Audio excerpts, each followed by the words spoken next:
একবার জোরে হবে।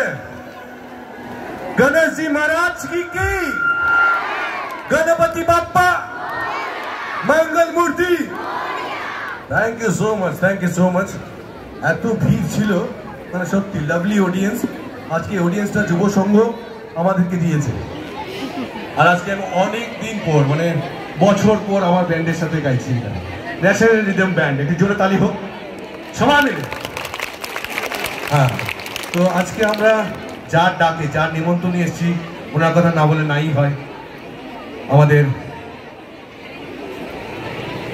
মন্ত্রী প্রিয় শুক্লাচরণ নোয়াতিজির জন্য একটু জোরে তালি হোক সবাই মিলে প্লিজ। আরে জোরে হোক সবাই মিলে। ওনাকে আমি রিকোয়েস্ট করলাম একটু, ওনার খুব তাড়া ছিল, তাও রিকোয়েস্ট করলাম একটু শোনার জন্য গান, তারপর উনি যাবেন।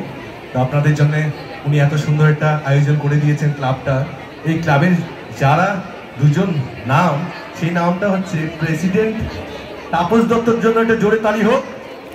আর আমার ভাই বন্ধু রাজীব বিশ্বাস, সেক্রেটারি।